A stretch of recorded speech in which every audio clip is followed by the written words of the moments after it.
Would you get offended if somebody came in, educated, wrote out their ideas and said, hey, I needed to get this shit out of my head on paper to show you exactly what I'm talking about? Because otherwise I'd just sit here and ramble and it wouldn't make sense probably because I'm so anxious. Would you get offended by that? I absolutely would not. I would welcome, I welcome that. And I think it's a red flag if you're interviewing an attorney and they are offended by it, right? Louder for the people in the back, please, Sandra. Right. Yeah. I mean, because again, if you truly manage and handle high conflict cases, you understand that. And we were chatting before we started recording, but yes, the detail in a parenting plan is so important with a high conflict case. Yeah. Welcome to Divorce with Sam and Leah, the podcast where we tackle the challenges of high conflict divorce, co-parenting, and rebuilding your life after separation. From creating parenting plans to rediscovering your confidence, we're here to provide the guidance, tools, and support you need to thrive. Let's get started. Divorce Month, National Divorce Month. Right? So we've got Sandra Fava. Sandra is a seasoned family law attorney specializing in high stakes matters such as divorce, child custody, spousal support, and domestic violence. As the founder of Fava Law, she is known for her client-focused approach, offering clear advice and prioritizing open communication. A skilled litigator and negotiator, Sandra also advocates for mediation and alternative dispute resolution to achieve the best possible outcomes for her clients. So thanks so much for being here to come hang out with us, Sandra. Thanks so much for having me, ladies. I'm excited. As you know, like we also work with a lot of the high conflict dynamics in our coaching business, and a lot of our clients are dealing with that. So can you maybe give us some like do's and don'ts, some things to help them, some things that maybe they should avoid, or common mistakes that you see women are usually who we work with, how can we help them? What kind of tips do you have for them? Sure. So I would say, to start, like at the very beginning, you need to look for an attorney who actually has experience in this type of matters, because not all lawyers are the same. And it doesn't mean that they're not good in what they do, but this, when you have a high conflict case, it is very fast paced generally. There's a lot of emotion involved. Oftentimes there's mental health or substance abuse issues that may be lingering on the sidelines here. And you need somebody who can handle that and has experience in navigating the tactics that an abuser or high conflict case is going to try to use.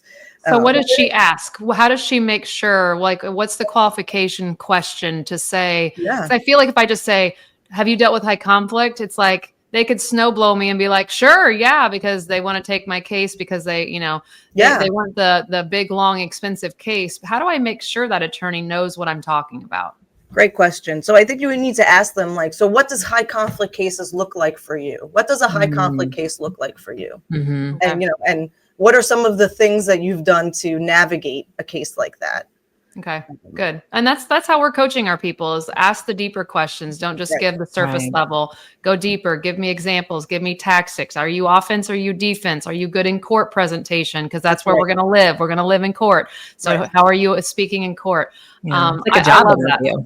Yeah, yes, exactly. Exactly. And if you come prepared, my favorite consultations are the clients that come prepared with questions and they've done a little bit of homework and they really want to be an active participant and not just a passive, player in their own case, because then I know, part of working with an attorney effectively and keeping your costs down, especially in high conflict, is that you are prepared as the litigant. You have, the information that your lawyer is asking for. Mm-hmm. It's so difficult, though, I will say, in my experience, at least, because a lot of these, in particular women, I know, you said that you work with a lot of women, and as do I, that, they are at an emotional and mental overload by the time they get to me. And so one of my other important tips is, like, do you have a support system? And I don't mean your girlfriend who's going to tell you that he's so terrible and all of that. And stir the pot and not help you. That's right. Yeah, right. I mean, do you have a real support group? Are you working with a coach? Is that something that you should do? Do you have a therapist? I mean, I think even in the best divorces, everybody should have a therapist for a period of time, because no one gets married saying, I cannot wait for the day to get the big D. I cannot wait for that to happen. But we know statistically that more than half of marriages end up in divorce. And that statistic number goes up if it's a second marriage or a third.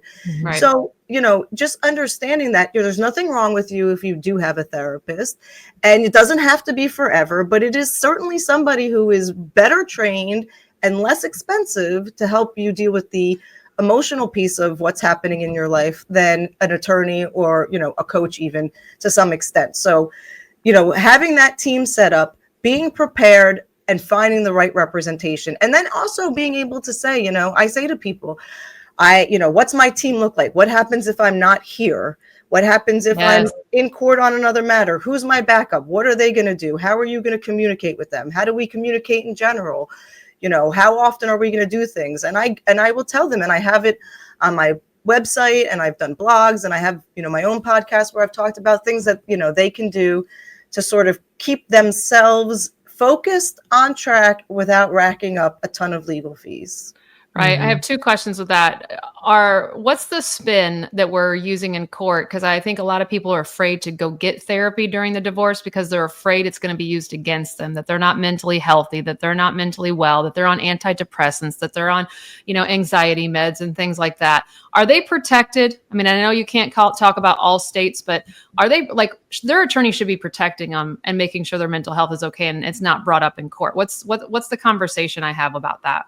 Yes. So it's interesting because I would say, certainly in the last decade, in the beginning of my practice 20 years ago, mental health wasn't talked about, right? I mean, I certainly think through COVID and the pandemic, it's become a forefront issue for people in general. Certainly, at least in the state of New Jersey, I saw a huge transformation amongst lawyers and the state bar really pushing mental health for attorneys. I would say that in the last decade, I really haven't had a situation in front of a judge or even a mediator where somebody has had a negative inference drawn because of the fact that they are in therapy. Because if the other side brings it up, my offense is to say, you should be grateful that this person is seeking help. They are proactively making sure that they can be in the best mental, emotional, and physical state for their family, for their children, and for this process. The stigmatism, I have not experienced to be what it was, like I said, when I first came into practice. So I don't really think of it as a negative. And if ever comes up and it is tried to be portrayed as a negative, I think that, just being realistic about it has been the best offense and effective in a courtroom or in front of people. Now, if somebody has attempted to take their life or, we're talking about serious issues, I mean, that's different. But if you're somebody who's, I don't know, and I'm not saying this in jest, but because it sounds like it. I mean, more than 90% of the people in this world are on antidepressants. I mean, right? Like it's not as taboo as it once was. People take medication for all sorts of things. And, just in general, even if you're in a happy marriage, life is hard. So I don't think it's as much of an issue as people worry about, Right.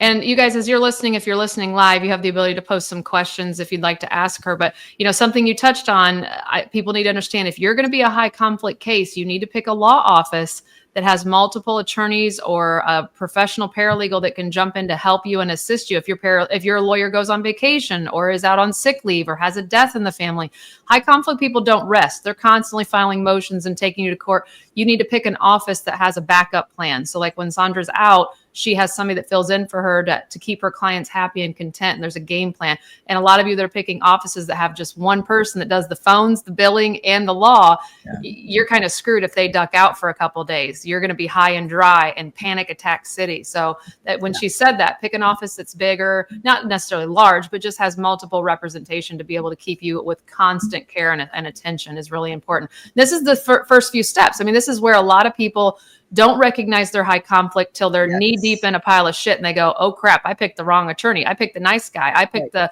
small office and I need a mega office that can bill and do this and paperwork and research and investigate and CDFAs and all this kind of stuff. So educating yourself. I wanted to ask you, how would you feel? Because again, in my business, I help people create their parenting plans very early in the divorce process to use it to go interview an attorney with and say, hey, I know I'm dealing with somebody that's going to be over the top in my life and abusive. So this is the type of parenting plan I'm looking for. I'm looking for detail in specifics on here and there and there. Would you get offended if somebody came in, educated, wrote out their ideas and said, hey, I needed to get this shit out of my head on paper to show you exactly what I'm talking about. Because otherwise I'd just sit here and ramble and it wouldn't make sense probably because I'm so anxious. Would you get offended by that? I absolutely would not. I would welcome, I welcome that. And I think it's a red flag if you're interviewing an attorney and they are offended by it, right? Louder for the people in the back, please, Sandra.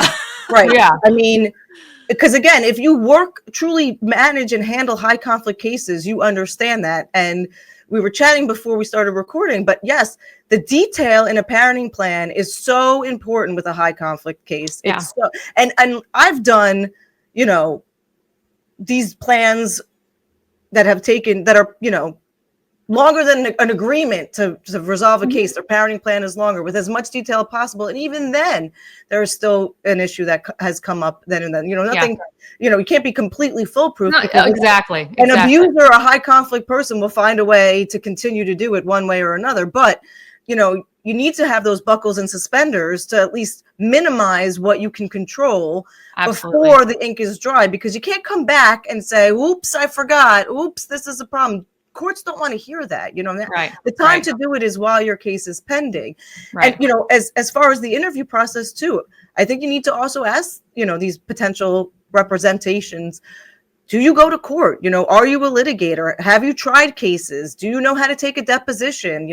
Have you worked with experts? Do you have a group of people that you refer out to? The CDFA, the coaches, the custody and parenting time expert, the forensic accountant, if we're talking about some sort of financial issues, what is your experience with them?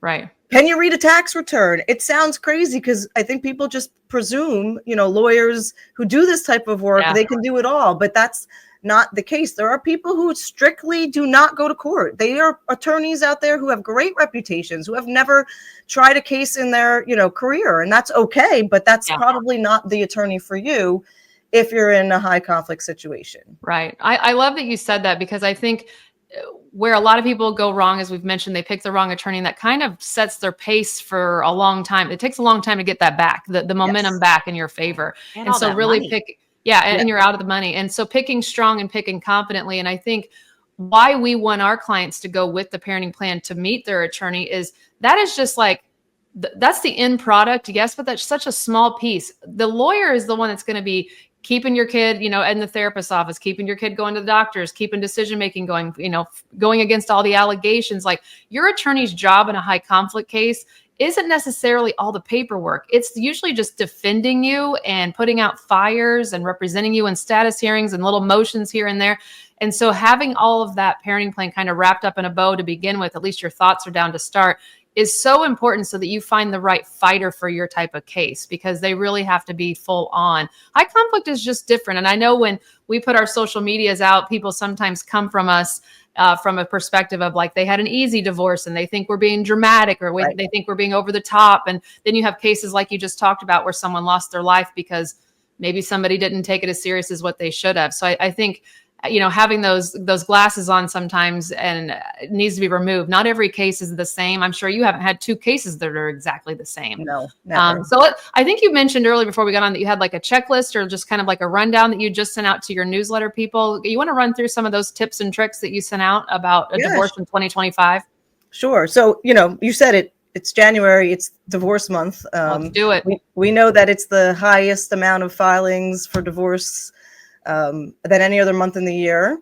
So if you're thinking about doing it, one of the other things is, people ask me like, is this a good time of year to file for divorce? Right. And it's like, listen, there's no good time to file for divorce. It's a very personal decision. You have to be ready. A benefit to file early in the year, like a January, February, is you got the year end financial component there, right? You've got taxes that are going to need to be filed. So, I find that there's a lot less ability to manipulate or play games with disclosing financial information when I can say to a judge, the year end just happened. I know he got a K-1 W-2 in January. I know they got tax returns to file in April. This shouldn't be this difficult. Get me what I'm asking for, right? Right. I think that's makes it a bit easier is when you're mid-year and it's, you're on extension or you have some other things. The other piece of it is, if you know that you're going to have to sell your marital home, and this is what I've learned through realtors is, it's a good time in January to start looking because, the spring market is coming up. You can start talking about, what needs to be done to get the house ready if you're going to list it for a spring market. If you're, start testing the market to see what's out there for you if you're looking to buy or move out. So, I mean, those are minor things, but the real answer is it has to be when you're ready to do this. Yeah. Once you figure out, who you're going to work with, and you've made that decision, and I tell people, that I like them to interview at least 2, if not 3 or more attorneys when they're making a decision. And don't just go with who your girlfriend said that they use, because we talked about this quickly. No, I've never had 2 cases that are exactly the same. And what happens in your cousin's case or your coworker's case or your best friend's case is not going to be what happens in your case. So, you have to really be aware of that.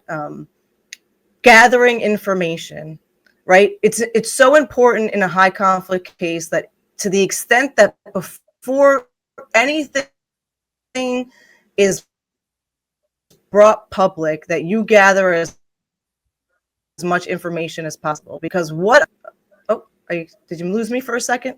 You got me? No, okay. There was a lag, but what a high conflict spouse. Okay, sorry. What a high conflict spouse will do is all of a sudden, that file cabinet that had the last couple of years tax returns or the W-2s or the investment account statements or, all the passwords suddenly change and you can't get into anything. And then you end up spending money because you can get the information. Don't misunderstand me, but you're spending money, time, and you're stressed. You're stressed because you're worried that you're not going to get it.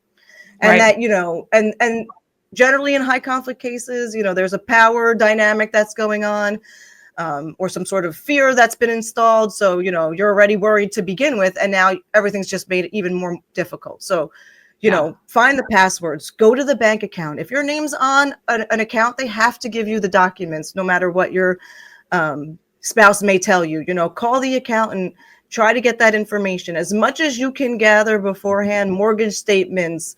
Don't just focus on the text message. I mean, it's all important. Don't misunderstand me. But I think a lot of times people who are, in that power dynamic and they are not the powered or moneyed spouse forget about the importance of kind of gathering this information. So to the extent that you can do that, you'll make things a lot easier and more cost effective again, because you're going to be in this for the long haul and you want to be able to save the money in spots where you can. So yeah. Good advice. I think about that. And then, being realistic with your situation is important, which I think helps with a coach and a therapist and your community. But I say to people probably more than once during representation in a high conflict case, if you came to me and told me about your spouse doing XYZ terrible things, right? Never letting you access the accounts, telling you that you didn't know how to do anything, and I've represented C-level women, attorneys, doctors, housewives, the whole gamut. This is not like a thing that is just limited to stay-at-home mothers or parents or people who've been outside of the workforce. This happens across all socioeconomic, educational levels for people. Right. So you've come to me and you told me that your spouse has done all of these things. You cannot expect that during a divorce, they're going to all of a sudden become this kind, gentle person. You're delusional. And I mean that in the most kindest way, but that is just an unrealistic expectation. We talk about radical acceptance all the time. And I think it's even important, again, just in the very beginning, because if you don't radically accept who you're dealing with, you don't know that you're going to choose the right attorney to even help you in the process. Like you said, you need to be asking about high conflict, even in the consults, and seeing if that's the type of work that they do. So really, letting go of the hope that maybe they're going to be kumbaya and want to cooperate with you throughout the process. I can't tell you how many times I've had somebody come to see me and say terrible things about their spouse, but I really want to go to mediation. Will you mediate? I know. And I'm just but how do you think this could work? I think for somebody that did that too, I was that person many, many moons ago, decades. I think I thought if I just say the word divorce, I'm done with it. Like the Yeah. pain will stop. He has to stop. He doesn't get to do it anymore. Like I had that irrational, but I also thought my divorce would be like Young and the Restless and I'd be handed a trifold blue piece of paper and it'd be, done in 2 seconds. I was delusional, but I really thought that like, no, this will work because I'm going in with a rational brain. So he should be going in with a rational brain. No matter what, we're getting divorced. We have children. We have to do this. Well, we walked into mediation. We were there for like 7 minutes, and it was a big blow up. But she was still like, I'll take my check, please, for the full hour, and then we got sent back again and again. And it was just like, I think we go into it with our expectation. We think because we're out for the kids' best interest and we're out for what's fair financially and we're out for, hey, let's just wrap this on. We don't like each other. Let's be done with it. That we think this person who has either a mental disorder, a personality disorder, or just has a stick up their ass is somehow going to be the same have the same expectation. And we are such on the slow bus with that because I think it has, for me, it was through therapy. It was a lot of reflection that his behavior was a reflection of me. I picked him and look at him treat me like shit. And I wanted to hold on to, there's no way I picked this big of an asshole. There's no way I picked this big of a piece of shit. Fuck, I did. And that took a long time to get there because it just did for me. And I know a lot of other women. And so we drag our feet and we think there's no way he's this bad. If I just do this one thing, he will stop. If I just give him this part in the divorce, it will stop. If I just roll over on the money, he'll stop. Hell no, ladies. They won't stop. When they have a bone to pick with you or some kind of actual mental health crisis going on, you're the target forever. Like it's not only the target, right? The individuals who operate in this way, you're their dopamine fix, right? 100%. Kryptonite is what I tell. Yeah. We are so, the kryptonite. Messing with you it gives them their high. So, when you try to separate yourself from that, it almost ups the ante for them and that they have to continue to do it. And even sometimes when they have somebody new, they will still continue to do that with you because that's just the dynamic that's been created by no fault of your own, by the way, because, these people have grown up watching this. It's been ingrained in them since childhood, more, 9 out of 10 times. They've got the playbook written down.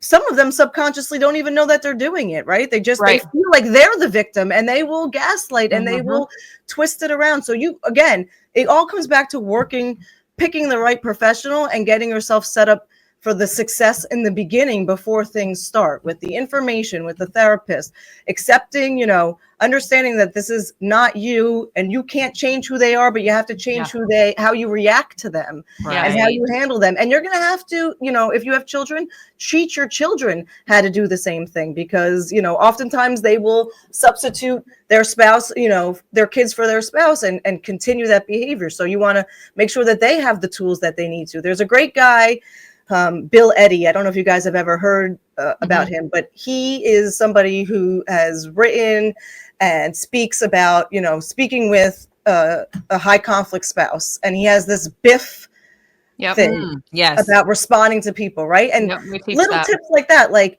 just because somebody texts you or sends you an email, there's no law out here that says you have to respond. Right. Yeah. Right? So, and for those of you listening, so BIF is what? Brief, informative, firm, and friendly. I believe is what it is. And it's like treating it like a business transaction, keeping emotions out of it, only interacting when absolutely necessary. Yeah, this is all the stuff.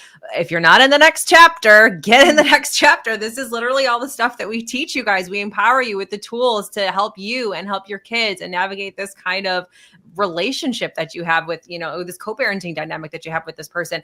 And then real quick, so going back real quickly to the mediation, do you think, and probably Sam, you could tell me this too, that people who know that they're dealing with somebody who's difficult, they just feel like mediation is the only option just because financially that's what they can afford? Like, is that why people may try to still do that anyway? Go through mediation? Well, for me, where I was from, I was court mandated to do 3 sessions before I could even go to the next step. So sometimes, I mean, believe me, after that first time of being in there for 7 minutes, I knew the next 2 times all I was doing was sliding a check underneath the door.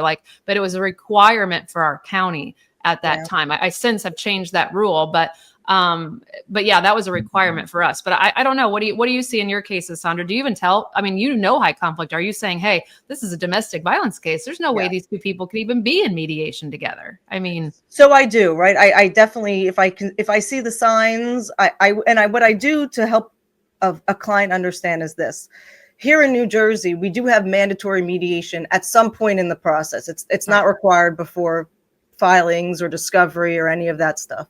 So I say to them, let's just get our ducks in the row. Let's get things situation. Let's get in a power of position. You talked about being on the defense. When I work with clients, I like to try to get on the offense early on, or figure out, what the traps are, what the games are going to be played.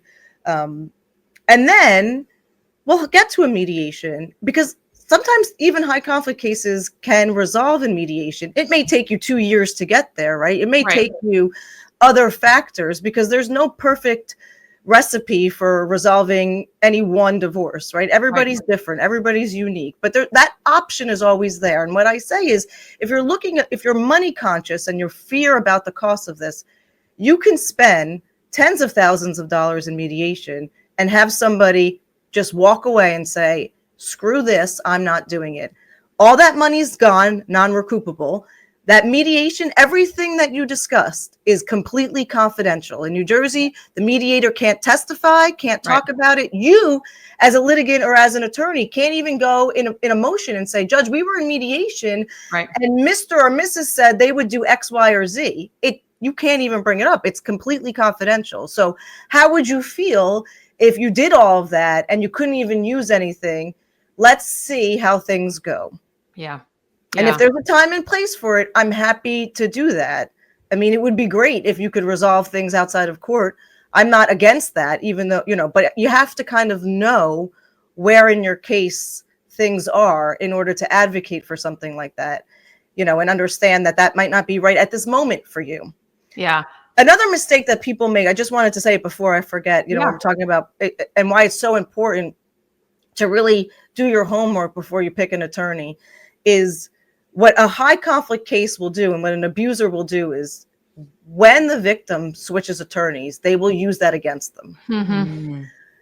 Even if it's not to the extent to say, they have mental health problems, look, they can't even stay with a lawyer. They will use it against them to do the gaslighting and say, see, they're the problem. I was ready to work with them, and now they're stalling the case because they wanted to trade attorney. And they keep changing attorneys because they're not happy with somebody that they find. And, and a lawyer who's skilled on the other side will say, so-and-so was a great lawyer and they got rid of them. They won't even attack the other lawyer. They'll lift them up to say, look, this person is known in this area or in this county or in this bar. And, Mr. or Mrs. couldn't even deal with them. Now they're on their third or fourth lawyer. It shouldn't be that way, right? You have the freedom to choose your attorney under our Constitution. But, it's those little things, those mistakes that seem so minimal that really can be costly in the big picture of things. So, again, why it's so important to really think about who you're retaining, and also experience-wise too, but also to feel comfortable with that person. I say to people, if you don't trust me, this is never going to work. I can't work with you if you're constantly questioning me, or you don't feel that I'm on your side. You're going to tell me things that you may not have told your siblings or your best friend. You should, because if you don't tell your attorney and your ex gets up on the stand and says something, and your attorney has to look at you and say, what the fuck? Why did you're in trouble. Right. You're in trouble. So nothing's a secret. I want to ask you a question about, I feel like in strategy sessions that we do with clients, they want to talk a lot about what happened in the marriage. And in high conflict, while that has it's like, please don't get on the stand and think your whole case is going to be built around how abusive they were in the marriage. Like, you got to look at the future and speak about the future, and maybe your concerns about the future as a single parent co-parenting with this person. But I feel like so many people, because they either don't have a coach or don't have a therapist, want to use court systems or lawyers to talk about the abuse and all that endured. And all that's doing, guys, is costing you money, costing you money to talk to your attorney. And it's not going to look good on the stand if you go up there and say, I was married for 15 years and I was abused for 14 of it. Because a lot of people in the room are going, who are not emotionally attached to the situation, are going, well, why did she stay for 14 years then if it was so bad? So can you touch on that emotional part where people are so attached to having some yes, you had it bad. Yes, it was horrible. Yes, you deserve to have we got to get over that. And I think that's why you're recommending coaching and therapy, is talk that shit out with other people. Don't use the court system and waste time. Absolutely. And when, and there is, parts, again, where I think a good lawyer will listen to that. Sometimes I even want to hear it, to be frank with you, because it helps me meet the client where they're at, right, and understand some of it. But if it's continuing, what I say to them is write it down. Write it down and give it to me. I'll put it in my file, and when it's time to do that. Yeah. Oftentimes too, they want to be heard by somebody outside of the system. I say a judge is not here to hear that. They don't want to hear that. But if we're in mediation, and and I'm smart about who I pick as a mediator and what I know about their experience and how they handle, sometimes a good mediator will give that person 30 minutes to vent and give them a piece of that so that they felt heard and seen. Okay, listen to what she just said, and it was so subtle because she does it every day, and this is where you guys have to take charge of your case. She knows what type of mediator she recommended for the case. She knows what kind of background, education, and influence this mediator has had. Is this mediator a family law attorney who just dabbles in mediation? Is this mediator a GAL? Is this mediator a therapist, a psychologist? What she just said is so critical for a lot of your cases. What is the background of that? Is that mediator married? Is that mediator have children? Is that mediator 23 or 43? All of those little details matter. And I think a lot of us, when we're in this train wreck and we're going on this journey, we're just like, okay, whatever. What, need a mediator? Sure, that sounds good. And we go to that first session and we're like, well, she was cold. It's like, well, you did no research. You didn't know who she was. You don't know what kind of room you're walking into. You guys, this is a part-time job. You have to investigate. You have to research. You got to do your work. Now, you can hire a really good attorney that does that for you, but I'm still not trusting that. I mean, I love you. I've loved everything you've said today. But my trust factor with family law attorneys are not high because that's my case. At the end of the day, that's my future, my kids, my journey, and my paycheck. So I am crossing the T's. You may tell me she's qualified, but I'm going to go do my own research and be my own private eye and figure out what I can find out because maybe you missed something. So I think this is where we all got to buck up and do the work ourselves and not just put it all on our attorney and then be like, well, our attorney is bad. Well, our attorney's there to give us advice and represent us, not do all the research all the time. So I think that was just a subtle thing of that's a key factor. Look at your judges too. Research your judges. Are they Catholic? Are they not? Do they have 4 kids? Do they have a wife? Do they not? You got to know who's making the choice about your life so you know where to emphasize things and where to not emphasize things. That's right. It's a game. I mean, it's a full-on chess match of battle and war, and you got to know all the moving parts and not just show up. And I think there's so many people that what should I wear? And it's like, well, that's a small percentage of what to worry about. You better have been doing your research last night, practicing in front of a mirror, know what to say, when to pause. There's so much more into it. It shouldn't be, but it is what it is. We got to meet the system where it's at and play with them instead of fighting against us. It's amazing to me how in my own practice, people who have excellent reputations, I've been in court and, we're arguing a motion where you're submitting a certification, a sworn affidavit on behalf of your client. And the lawyer is the only person who's read that affidavit. And the client's asked by the judge, this and this, a question, and they say something completely different than their affidavit, and their lawyer's looking at them, and I'm looking at the lawyer thinking, what are you doing here? Right, you do that, yeah. Mm-hmm. Yeah, how is this happening? So I'm like, you're reading this, right? Well, I don't have time. You better make time, and you better read it before court. We're having a quick call. You better read this. I want you to make sure you understand this. You might be asked questions about this. The one thing you could do to kill your credibility is look at me or look like you don't know. Yeah. You have to really understand things that have your signature on it. They're expected that they came from you and that you know what it is that you've said. Again, it seems like, of course that would happen.